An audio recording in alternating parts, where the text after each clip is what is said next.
हरे कृष्णा। एक समय देवराज इंद्र अपनी सभा में अपनी पत्नी शची देवी के साथ उच्च सिंहासन पर बैठे थे। उनके आसपास वसुगण, रुद्रगण, आदित्यगण, सिद्धगण, अश्विनी कुमार तथा अनेक ऋषि मुनि विराजमान थे। अप्सराएं इस सभा में नृत्य कर रही थी और गंधर्व सुंदर ताल देकर संगीत गा रहे थे। और कहीं न कहीं देवराज इंद्र को अपने इस ऐश्वर्य का थोड़ा सा अहंकार होने लगा था।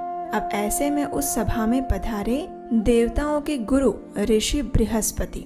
हालांकि देवराज इंद्र ने उन्हें अपनी सभा में आते हुए देखा था, लेकिन फिर भी अपनी सत्ता के मद में चूर उसने अपने गुरु की अवमानना की। ना तो इंद्र अपने स्थान से उठे और ना ही उन्होंने अपने गुरु का यथोचित आदर सत्कार किया। ये देखकर बृहस्पति समझ गए कि अब देवराज इंद्र के पतन का समय आ चुका है और वे चुपचाप उस स्थान को छोड़कर चले गए। अब जैसे ही गुरु बृहस्पति वहां से अदृश्य हुए तो इंद्रदेव को भी अपनी भूल का भान हुआ और अपने इस दुष्कृत्य पर पश्चाताप करते हुए वे कहने लगे, ओह, ये मैंने कितना घृणित कार्य कर दिया। मैंने अपने भौतिक ऐश्वर्य के अहंकार में आकर अपने ही गुरु का अपमान किया है। इस पाप का प्रायश्चित करने हेतु मुझे इसी क्षण उनसे जाकर क्षमा याचना करनी होगी। मुझ जैसे व्यक्ति सभी लोकों में निंदनीय है जो अपने गुरु का सम्मान नहीं करता।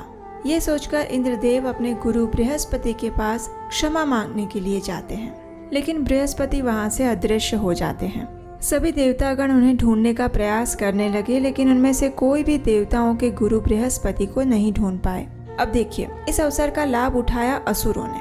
जैसे उन्हें पता चला कि देवताओं ने अपने गुरु का अपमान कर दिया है और अब बृहस्पति उनके साथ न होने के कारण वे असहाय हो चुके हैं, तो उसी क्षण असुरों के गुरु शुक्राचार्य के निर्देशन में उन्होंने स्वर्ग पर आक्रमण कर दिया। अब असुरों के सामने देवताओं की भयंकर पराजय हुई। निसहाय देवतागण अब पहुँचे ब्रह्मा जी के पास। ब्रह्मा जी ने भी देवराज इंद्र की अच्छी डांट फटकार लगाते हुए कहा, हे देवराज, अपने ऐश्वर्य के मद में चूर होकर जो आपने गुरु बृहस्पति का अनादर किया है, उसी का यह परिणाम है कि आज आपने अपने समस्त भौतिक ऐश्वर्य को खो दिया है। अब एक कार्य करो, जब तक देवगुरु बृहस्पति वापस नहीं लौटते तब तक तुम त्वष्टा के पुत्र विश्वरूप के आश्रय में जाओ। उनका चरित्र शुद्ध है और अनेक तपस्याओं द्वारा उन्होंने अपने अंदर ब्रह्म तेज को प्राप्त किया है। लेकिन याद रहे, इस विश्वरूप का संबंध माता की ओर से असुरों के साथ भी है, इसलिए वह असुरों के साथ भी समान रूप से ही व्यवहार करता है। ब्रह्मा जी की बात सुनकर देवराज इंद्र सहित सभी देवतागण त्वष्टा के पुत्र विश्वरूप के पास गए। उन्होंने उनकी पूजा की और प्रार्थनाएं तथा स्तुति करके उन्हें प्रसन्न करने का प्रयास किया। देवतागण की इस प्रकार श्रद्धा को देखकर विश्वरूप उनके गुरु बनने के लिए तैयार हो गए और उन्होंने देवताओं के लिए अनुष्ठान करना आरंभ कर दिया। अब देखिए, जैसे कि ब्रह्मा जी ने बताया था कि विश्वरूप के मन में असुरों के प्रति भी अच्छा भाव था, इसलिए देवराज इंद्र से छिपकर विश्वरूप असुरों के लिए भी आहुतियां दे रहे थे। जब इंद्र को इस बात का पता चला तो उन्हें बड़ा क्रोध आया और उन्होंने उसी समय विश्वरूप के तीनों सिर काट दिए। हालांकि इंद्रदेव को इस प्रकार ब्राह्मण हत्या करने के बाद पश्चाताप हुआ, लेकिन अब क्या करें, आखिर अपने भौतिक ऐश्वर्य को भी तो उन्हें बचाना था। जब ऋषि त्वष्टा को ये समाचार मिला कि इंद्र ने उनके पुत्र विश्वरूप की हत्या कर दी है, तो वे अत्यंत क्रोधित हो उठे। उन्होंने इंद्र का वध करने के लिए उसी क्षण एक यज्ञ प्रारंभ किया। उसमें आहुतियां देते समय वे जोर जोर से बोलने लगे, हे इंद्र के शत्रु, इंद्र का वध करने के लिए इसी समय प्रकट हो, प्रकट हो, प्रकट हो। और फिर यज्ञ की उस अग्नि की दक्षिण दिशा से एक भयंकर व्यक्ति उत्पन्न हुआ। वो साक्षात प्रलय जैसा लग रहा था। उसका शरीर चारों दिशाओं में तीव्र गति से फैल रहा था। उसके बाल, दाढ़ी और मूछें पिघले हुए तांबे जैसे रंग की थी। उसका विशाल काला शरीर जले हुए पर्वत जैसा प्रतीत हो रहा था। उसका विशाल मुख किसी गहरी गुफा जैसा था और ऐसा लग रहा था मानो वो अपनी जीवा से आकाश के तारों को चाट रहा है और तीक्ष्ण दांतों से पृथ्वी का भक्षण कर रहा है। उच्च स्वर में चित्कार करते हुए वह संपूर्ण पृथ्वी को कंपायमान करने लगा था। क्योंकि इस व्यक्ति ने तीनों लोकों को आवृत्त कर लिया था, इसलिए उसका नाम पड़ा वृत्रासुर। अब देखिए, ये असुर इतना भयावह था कि उससे युद्ध करना तो दूर, उसके समक्ष जाने में भी देवताओं को भय लग रहा था। लेकिन फिर भी साहस करके उन्होंने उसके सामने कुछ अस्त्र शस्त्र छोड़े। लेकिन वृत्रासुर उन सभी को निगल गया। अपनी पराजय को आंखों के समक्ष देखते हुए देवता आखिर भगवान श्री विष्णु से प्रार्थना करने लगे। उन्होंने भगवान से कहा, हे प्रभु, आप सर्वज्ञ हैं और इसलिए हमने आपकी शरण ग्रहण की है। कृपया इस असुर से हमारी रक्षा करें प्रभु। देवताओं की प्रार्थना से प्रसन्न होकर भगवान नारायण ने कहा, हे बुद्धिमानों में श्रेष्ठ देवतागण, जो व्यक्ति मुझे प्रसन्न कर लेता है उसके लिए कोई भी वस्तु प्राप्त करना असंभव नहीं रह जाता। इसलिए तुम्हारी इच्छा भी मैं अवश्य पूर्ण करूंगा। जाओ, इस समय आप सभी देवतागण ऋषि दधीचि का शरण स्वीकार करो। उन्होंने अपनी तपस्या और ज्ञान से अजेय बल प्राप्त किया है और उनके पास एक दिव्य नारायण कवच भी है। उनसे प्रार्थना करो कि जन कल्याण हेतु वे अपने शरीर का त्याग कर दें और फिर उनकी अस्थियों से विश्वकर्मा एक अस्त्र का निर्माण करेंगे। उसी अस्त्र के द्वारा तुम इस वृत्रासुर का वध कर पाओगे। लेकिन एक बात याद रखना कि हालांकि वृत्रासुर में तीनों लोगों को निगल जाने की क्षमता है, लेकिन फिर भी वो मेरा भक्त है, इसलिए वो तुम्हें कोई हानि नहीं पहुंचाएगा। अब ये सुनकर देवतागण अत्यंत प्रसन्न हो गए। उन्होंने ऋषि दधीचि के पास जाकर प्रार्थनाएं की और उनसे अपने शरीर को त्याग देने का निवेदन किया। उदार चित्त ऋषि दधीचि ने संसार की सुरक्षा हेतु भगवान श्री हरि के चरण कमलों पर ध्यान केंद्रित किया और उसी ध्यान अवस्था में अपने भौतिक शरीर को त्याग दिया।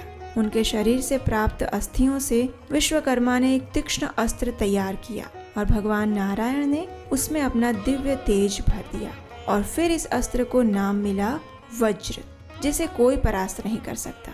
अपने वज्र को लेकर ऐरावत पर सवार होकर देवराज इंद्र वृत्रासुर से युद्ध करने के लिए निकल पड़े। अब असुरों और देवताओं के बीच में भयंकर युद्ध हुआ। असुरों ने चारों ओर से अस्त्र शस्त्र की वर्षा कर दी, लेकिन देवताओं ने अपनी शक्ति से उन्हें छिन्न भिन्न कर दिया। अब पराजित हो रहे असुर देवताओं की शक्ति से भयभीत होकर युद्ध का मैदान छोड़कर भागने लगे, लेकिन वृत्रासुर अभी वहीं पर खड़ा था। उसने ऐसी भयंकर गर्जना की कि उसके भय से ही सभी देवतागण मूर्छित हो गए। ये देखकर इंद्रदेव को क्रोध आया। उन्होंने अपनी गदा से वृत्रासुर पर प्रहार किया, लेकिन वृत्रासुर ने खेल खेल में ही अपने बाएं हाथ से उस गदा को पकड़ लिया और उसी से इंद्र के ऐरावत पर जोर से प्रहार किया। इस प्रहार से इंद्र का वाहन ऐरावत खून की उल्टी करने लगा और जमीन पर गिर पड़ा। अब इंद्र के हाथ से वज्र छूट गया था, इसलिए युद्ध के नियम अनुसार वृत्रासुर ने इंद्र पर वार नहीं किया।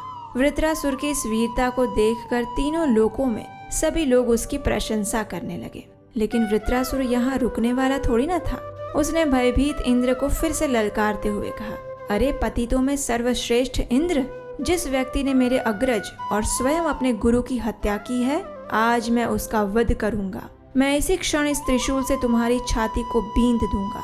उठाओ अपना वज्र और मुझ पर प्रहार करो। तुम्हारा ये वज्र भगवान नारायण की शक्ति से संचारित है, इस पर संशय मत करो। इस प्रकार इंद्र को उत्तेजित करते हुए अब वृत्रासुर भगवान नारायण से प्रार्थना करने लगा। और क्यों ना करता, आखिर वो भगवान का शुद्ध भक्त जो था।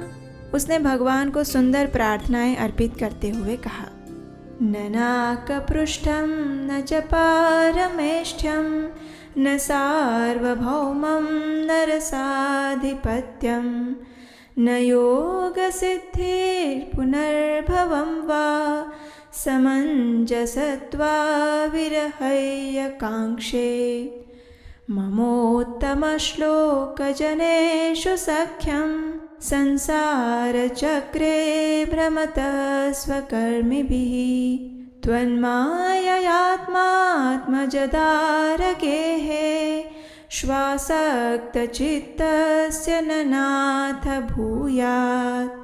हे कमलनयन प्रभु, यदि आपके चरण कमलों का त्याग करके मुझे योग सिद्धियां या मुक्ति ही क्यों ना मिल जाए, तो भी मैं उसे प्राप्त करना नहीं चाहता। अपने पूर्व कर्म बंधन के कारण मैं इस भौतिक संसार में गिर पड़ा हूँ, परंतु अब मैं यहाँ रहना नहीं चाहता। मेरी एक ही कामना है कि अब मेरा मन, मेरा चित्त और मेरा सर्वस्व केवल आप में ही आसक्त रहे। अब देखिए, ये स्थिति होती है एक शुद्ध भक्त की। हालांकि वृत्रासुर इंद्र के साथ युद्ध कर रहा था, लेकिन वह जानता था कि भगवान नारायण द्वारा प्राप्त उस वज्र से उसकी मृत्यु होगी, तो वह अपने भौतिक शरीर का त्याग करके भगवत धाम वापस जा पाएगा। इसलिए वह भगवान की नित्य शुद्ध भक्तिमय सेवा प्राप्त करने हेतु अपनी मृत्यु की प्रतीक्षा कर रहा था। और उससे विपरीत देवराज इंद्र अपने भौतिक ऐश्वर्य को पुनः प्राप्त करने हेतु वृत्रासुर का वध करना चाहते थे। आखिर फिर एक बार वृत्रासुर ने अपने शब्दों द्वारा इंद्र को उत्तेजित किया और उन पर त्रिशूल का प्रहार किया। इसके उत्तर में इंद्र ने भी वज्र द्वारा वृत्रासुर की दोनों भुजाओं को काट दिया और अंत में वृत्रासुर का सिर एक उचित समय पर जमीन पर गिर पड़ा। उसकी आत्मा ने शरीर से निकलकर वैकुंठ में प्रवेश किया और वे पुनः भगवान संकर्षण के सनातन पार्षद बन गए। इस प्रकार एक असुर होने के बाद भी भगवान श्री हरि के शुद्ध भक्त वृत्रासुर की वीरतापूर्ण और महान मृत्यु हुई। हालांकि देवराज इंद्र को अपना समस्त भौतिक ऐश्वर्य पुनः प्राप्त हुआ, लेकिन वृत्रासुर को उससे भी ऊपर का स्थान प्राप्त हुआ, इस भौतिक संसार से मुक्ति और भगवान के नित्य धाम में उनकी सेवा। तो ये थी आज की श्रीमद् भागवतम से पुरुषोत्तम मास की विशेष कथा।